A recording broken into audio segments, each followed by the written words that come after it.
There is a moment in every collapsing civilization when the people look around and ask the same frightened question: when did everything start falling apart?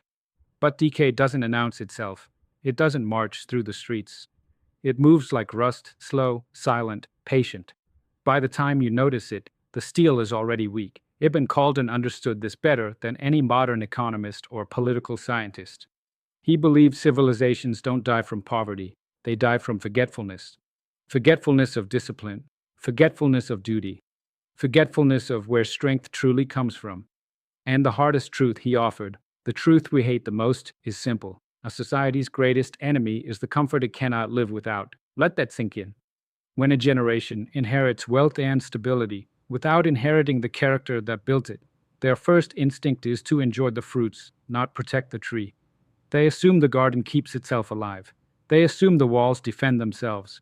They assume the system will run forever on autopilot, but nothing in human history runs on autopilot.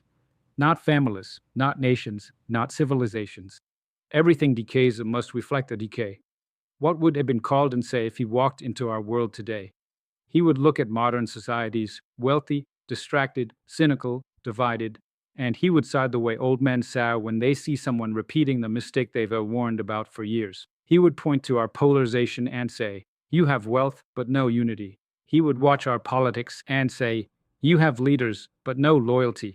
He would observe our culture and whisper, "You have comfort, but no cohesion." He would warn us that a society obsessed with individual freedom, but allergic to collective duty, is a society drifting toward its final chapter. And then he would tell us the one thing most people today refuse to hear: strength comes from sacrifice, not from comfort. So how does a society save itself?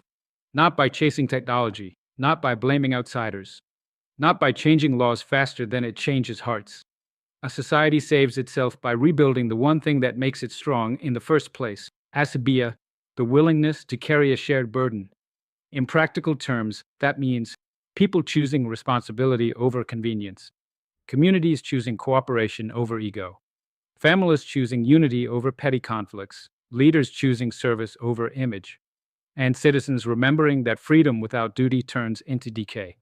Strength returns when people return to each other. I've lived long enough to know that progress is fragile. Comfort can be corrosive.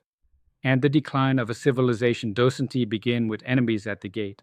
It begins with individuals who no longer feel connected to each other. The brutal truth: there is no final stage of human history, no permanent stability, no guaranteed prosperity. Civilizations are like living organisms. They grow, they strengthen, they soften, they fracture, they die. And new ones rise from the ashes. Ibn Khaldun offered no comforting promises, but he offered clarity, the kind only an old man who has watched empires rise and fall can give. A civilization is strongest when its people believe they belong to each other, and it dies the moment they stop.